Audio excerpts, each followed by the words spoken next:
Halo Sobat Literasi, dimanapun kalian berada, selamat datang di podcast Talk with Spena. Wow, kenal yuk. Perkenalkan, saya Albert. Dan saya Taya. Kami adalah host yang akan menemani kalian di acara ini selama beberapa menit depan. Kali ini, kita kedatangan tamu spesial nih. Bapak Ibu Kepala Sekolah dari Kota Metro Lampung. Jadi kami mau ajak Sobat Literasi untuk berkenalan dengan narasumber kita. Halo Bapak. Alhamdulillah saya Alhamdulillah sehat. boleh saya perkenalkan diri dari Bapak. Assalamualaikum warahmatullahi wabarakatuh. Waalaikumsalam. Perkenalkan, saya Sunanto dari SMP Negeri 4 Metro Lampung. Terima kasih. Selanjutnya, Saya Hasi Andriani dari SMP Negeri 3 Lampung. Saya Saltulan Tenggi dari SMP Negeri 4 Kampung. Kenalkan, saya Endri Prasetyo dari SMP Negeri 3 Metro Lampung. Sini kan ya. Kalau boleh tahu Pak, kenapa sih studi Bandungnya tuh berada di Sera? Mungkin boleh salah satu dan Bapak atau Ibu bisa menjawab. nah, dan saya. Oke. Terima kasih. Yang pertama mungkin saya mulai dengan pantun dulu ya. Ya, boleh, karena saya tertarik dengan yang disampaikan oleh Pak Anggur tadi, luar biasa. Kota sejuk di Skarbele Mataram, kota yang indah penuh keramahan. Beribu terima kasih kami aturkan atas penyambutan yang Bapak Ibu berikan.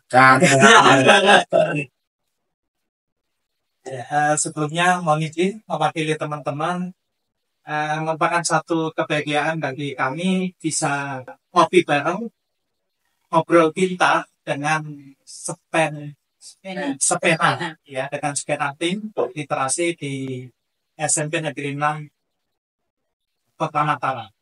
Merupakan satu kehormatan bagi kami bisa apa namanya ngopi bareng di podcast ini. Merupakan satu hal mungkin yang pertama kali kami lakukan misalkan untuk yang di Mataram nantinya ya, untuk kegiatan podcast ini. Kenapa kami pertanyaan tadi kalau nggak salah, kenapa kami kok milih Sekolah Spena yang jadi tujuan studi banding? Yang pertama, sebagai semua kita tahu bahwa Mataram merupakan salah satu destinasi wisata yang kelasnya bukan cuma nasional tapi internasional. Kemudian kita tahu bahwa Spena atau SMP Negeri 6 Mataram itu sekolah salah satu SMP di Mataram yang syarat dengan prestasi baik akademik maupun non akademik. Kemudian juga bukan hanya siswa tetapi guru-gurunya juga berprestasi di tingkat nasional bahkan internasional. Dari sekali. Kemudian juga program-program inovasi sekolah ini juga luar biasa.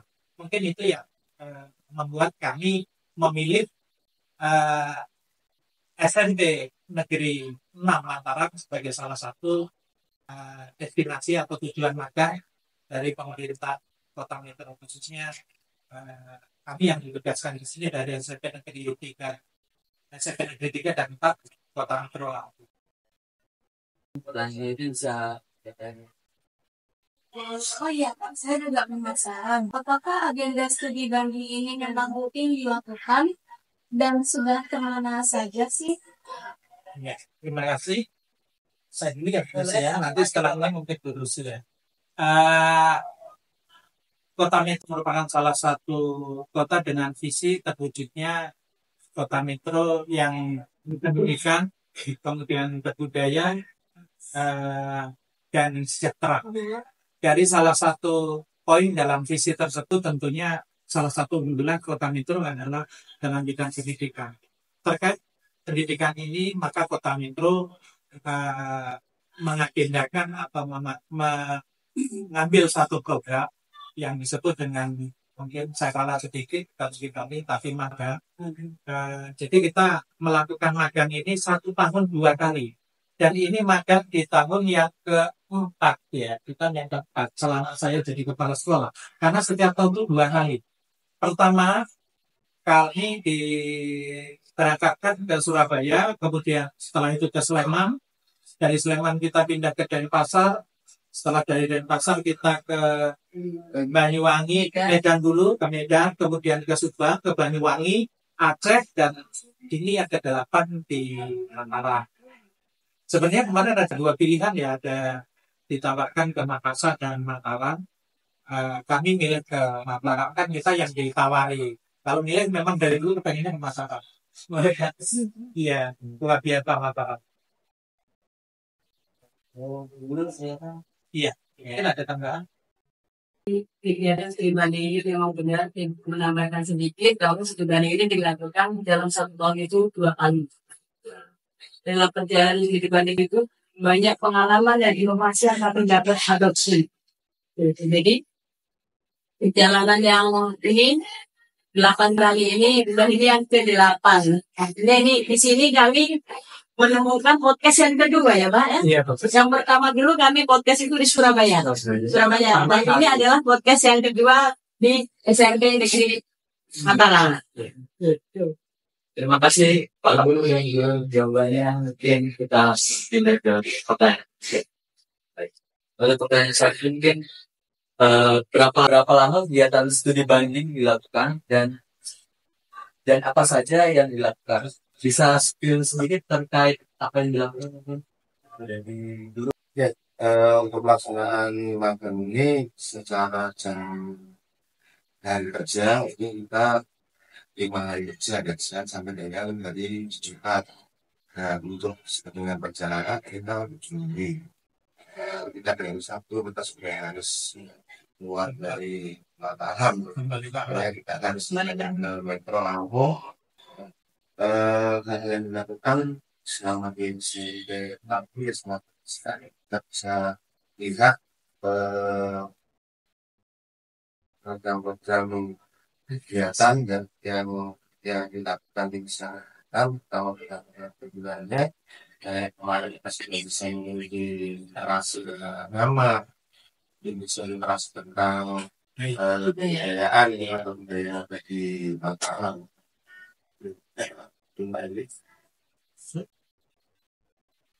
Jadi yang selanjutnya adalah tujuan dan goalsnya tenun Indonesia apa sih Pak? Ya, baik. Terima kasih banyak atas pertanyaan yang telah diberikan. Ada tujuan atau goals kami datang ke SMP Negeri 6 Mataram adalah untuk belajar.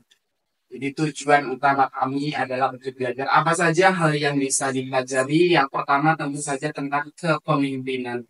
Karena kami yakin sekali bahwa kepala SMP Negeri 6 Mataram memiliki kompetensi yang luar biasa. Apalagi kemarin juga baru saja mendapatkan penghargaan terbaik ya.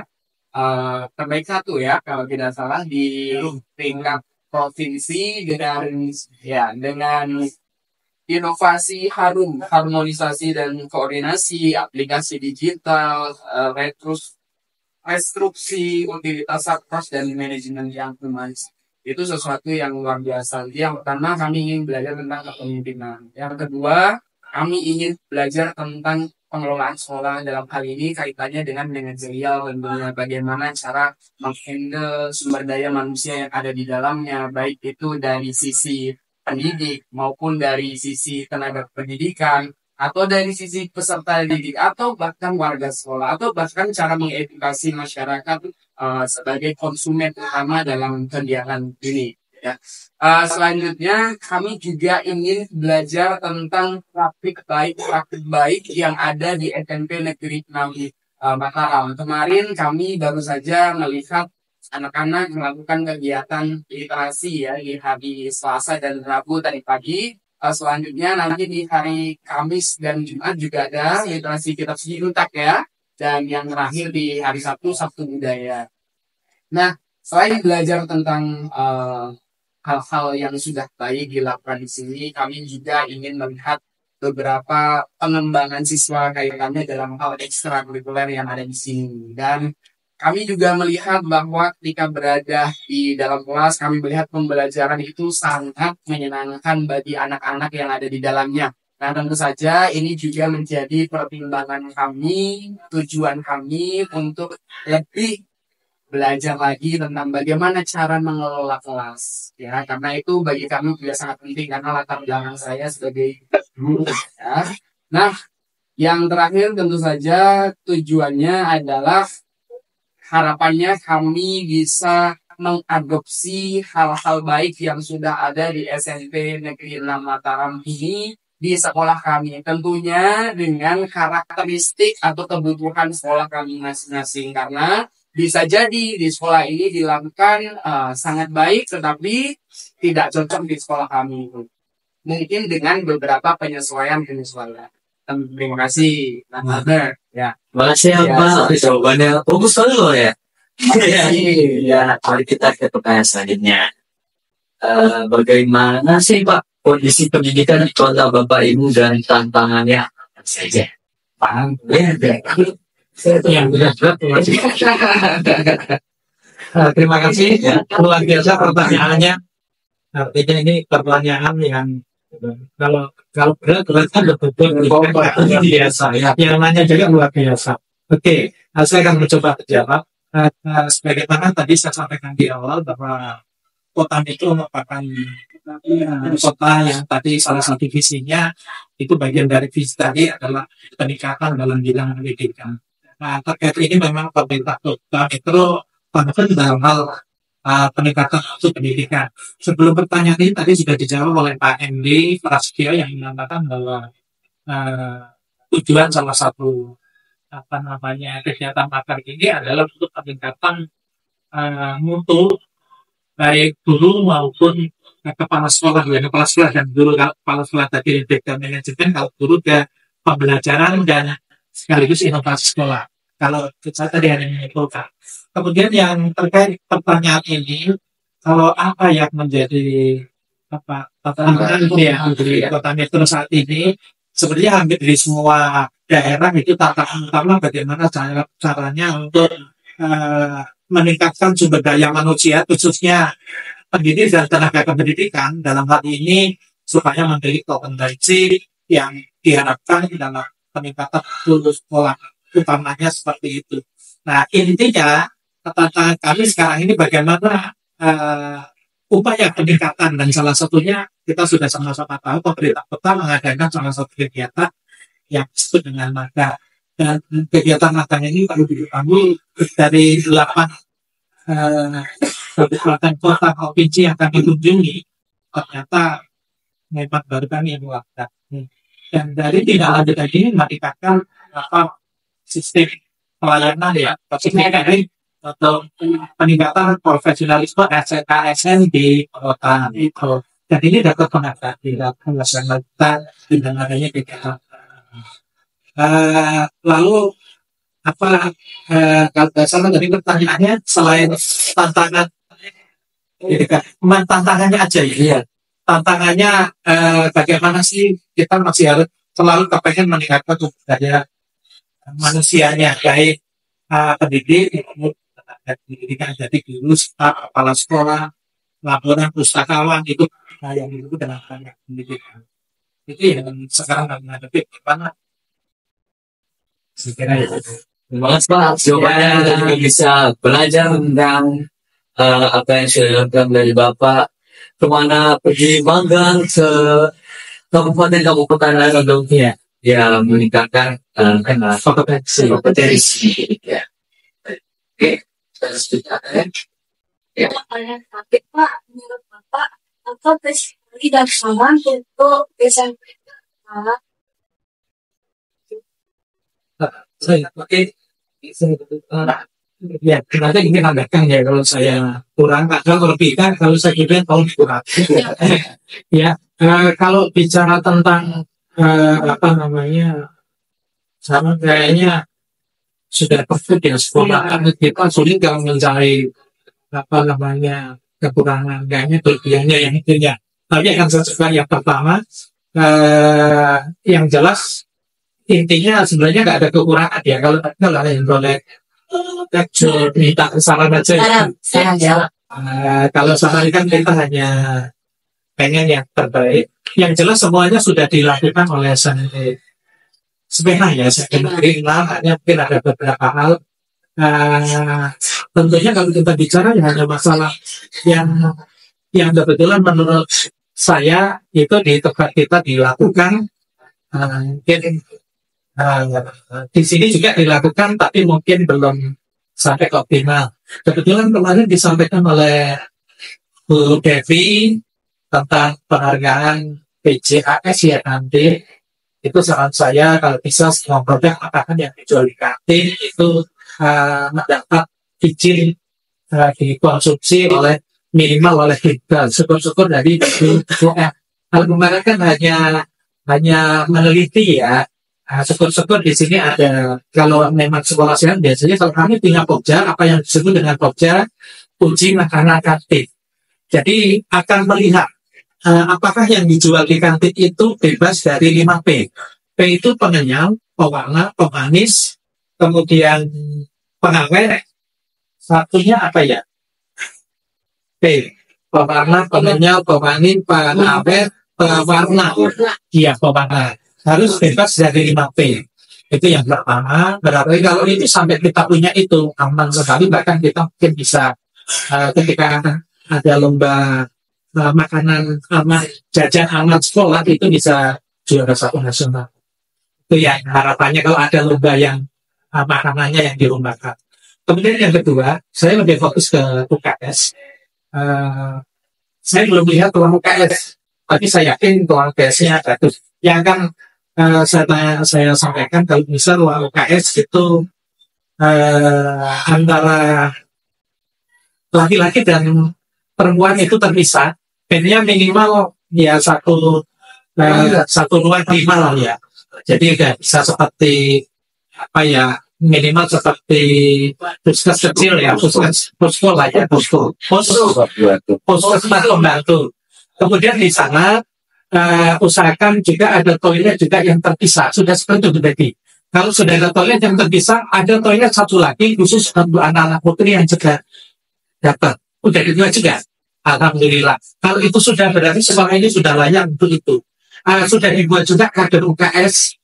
Sudah. Kemudian kader UKS kalau di tempat kami, kalau itu cocok, kami ada 2 program yang kebetulan secara nasional kayaknya nggak ada, belum ada yang punya. Yang pertama kami punya program namanya Mamas. Mamas itu magang di puskesmas. Jadi kader-kader UKS pada saat itu semester kita tugaskan di puskesmas untuk mempelajari penyakit utama yang muncul di masyarakat yang sederhana dan bagaimana cara penanganannya sampai belajar tentang pengadministrasiannya. Kemudian yang kedua programnya saya sebut dengan Kudeta PABS, kunjungan desa tanggap PABS. Kader UKS itu kita kirim ke desa-desa dengan pembekalan bagaimana mempelajari penyakit yang banyak muncul, bagaimana pengelolaan jalan, bagaimana pengelolaan air, sampah, seperti itu. Yang kekurangannya nanti ya walaupun hanya sifatnya bantuan sederhananya, mungkin kalau masih ada toilet cemplung ya, toilet cemplung tahu ya? Ya yang langsung nggak pakai siram-siram. Nah itu biasanya kita bantu walaupun satu mungkin dengan proses 6% jempol 8% itu kan agak lumayan harganya. Kemudian ketika memang pengelolaan sampahnya kurang bagus ya kita cari bagaimana cara buat kompos dan kita bantu mungkin dengan kotak sampah. Kalau mungkin kalau penyakit yang banyak muncul mungkin tentang hanya masalah sering masuk angin atau mungkin kita bantu dengan paracetamol dan sebagainya. Mungkin itu yang terkait tentang lebih banyak ke sekolah sehat dulu. Kalau yang bonus sih mungkin ke namanya Pak iya, sekolah sehat ya silakan. Baik juga akan meneliti tentang sekolah sehat. Kemarin sempat ya keliling itu semua 5 kali. Tadi kan sampaikan 5P ya Pak ya. Iya. Jadi kalau itu melihat memang di sini masih ada yang 5P itu masih banyak ya. Karena tetap pada dasarnya itu adalah untuk keamanan dan kesehatan siswa. Nah, itu pastinya nanti beberapa kemungkinan itu mungkin ada timbulnya dalam penyakit. Di situ kita sharing di sini bahwa kita harus pelan-pelan bagaimana kantin itu untuk mengurangi jajanan yang berpengawet. Itu karena sangat berbahaya ya. Terus kemudian untuk UKM juga kalau kita lomba itu juga mie itu tidak diperbolehkan. Itu adalah masih langsung bekis ya Pak ya. Itu langsung bekis. Jadi mie. Saya juga melihat itu masih ada mie ya, mie instan. Mungkin kalau mau mie mungkin bisa bukan yang instan lah ya, bukan yang instan, mungkin bisa dari sudah dimasak, mungkin soto atau apa mungkin jadi tidak instan gitu. Kita sharing ini artinya bukan mencari kesalahan atau kemudian tidak dikatakan di sini intinya sharing. Jadi dan kami juga sudah mulai sih artinya sedikit-sedikit untuk mengurangi sampah plastik karena kalau mau masuk untuk Mbak Adibiata itu juga artinya seperti itu. Kalau dari segi tanaman di sini sudah bagus dan sudah bisa masuk ke sana bisa dikejar ya. Kemudian untuk ke bentuk ke perangkat pembelajaran tentunya sih dapat mampu karena itu mudah untuk membuat perangkat pembelajaran tentang Adibiata di situ. Jadi mulai pelan-pelan kita sama-sama untuk mengubah dan kita menjaga tetap anak kita itu tetap sehat. Sehat dari apa? Dari makanan. Yang pasti kan karena timbulnya penyakit itu dari banyak makanan anak kita tentunya. Paling di sini pembelajaran juga 6 hari ya. 6 hari dari Senin sampai Sabtu. Mungkin mulai dari mengurangi sampah plastiknya, mulai anak-anak membawa tablet sedikit-sedikit. Nah itulah mungkin bisa dapat mengurangi sampah yang ada di sekolah. Karena sekolah ini sama dengan SMP 3 lah. Kalau dibilang sama dengan SMP 3 Metro, satu kita segi 4. Ini sama segi 4, tepatnya sama, dan luasnya sama. Luasnya sama. Ini Pak. Karena ini adalah problem sampah itu adalah sangat problem bagi kita di sekolah. Bagaimana kita mengatasi sampah plastik? Karena untuk mengolah sampah plastik itu sangat sulit ya sampah plastik. Jadi itu yang tambahan dari Ibu seperti itu agar anak kita tetap sehat. Bagaimana kita untuk tidak itu diolah jajanan yang memang bisa menyenangkan anak-anak. Mungkin itu yang Ibu sampaikan.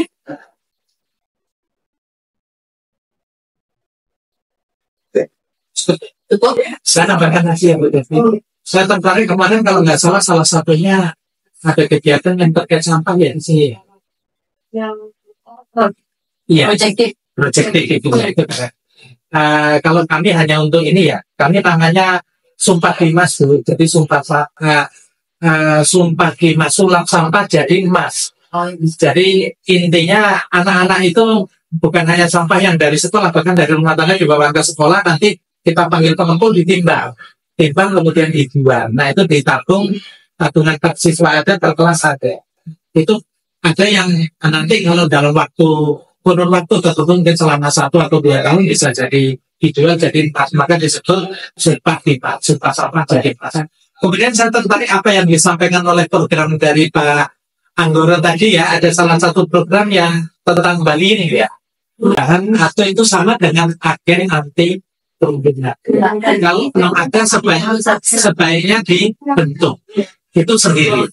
Kalau kami kebetulan mohon maaf, kalau kami kan dapat bantuan itu dari pusat, nilainya waktu itu 30. Iya, tapi 10 sini 160 dalam bentuk posting 10 untuk bentuk itu. Namanya agen perubahan, tapi bergerak untuk agen anti perundungan. Mereka kempi tentang perundungan dan mereka jadi duta sekolah. Jika penemukan perundungan, mereka langsung tegur anak-anak itu langsung ngapasi. Tetapi kalau nggak mampu, mereka akan lapor ke dekan atau wakil siswa. Itu. Ya sekitar berapa Pak? 10, 20 Pak. 10 putra, 10 putri. Nanti materinya mungkin saya kirim karena kami dapat bantuan dari pusat. Ya biar saling sama-sama. Iya. Kalau yang program yang saya sampaikan tadi yang kaitan dengan kesehatan itu bisa maka kita menanggung KS itu karena ya. Nah, jadi kita pakai pakaian yang untuk lab itu suruh ke desa-desa yang tertinggal, suruh ke pusat belajar itu kalau lingkungan semester satunya. Oke, luar biasa banget. Pak, terima kasih Bapak Ibu tentang sarannya dan sharingnya ya, bisa bantu kita juga SMP 6 karena kita juga butuh saran agar bisa ya membangun sekolah ini jadi lebih baik dong. Ya, dan mungkin tidak terasa ya, akhirnya kita sudah sampai di akhir kebutuhan acara ini. Terima kasih Pak, Ibu sudah menemani kita di acara kali ini. Oh ya Pak, sebelum kita menutup acara ini kita ada sedikit closing statement nih. Iya. Bagaimana kalau kita bilang sama-sama? Kalau saya bilang ubur-ubur ikan lele, boleh bantu bilang. Namanya gimana? Tangannya gini. Ya, lihat. Ubur-ubur ikan lele. Oke, terima kasih luar biasa.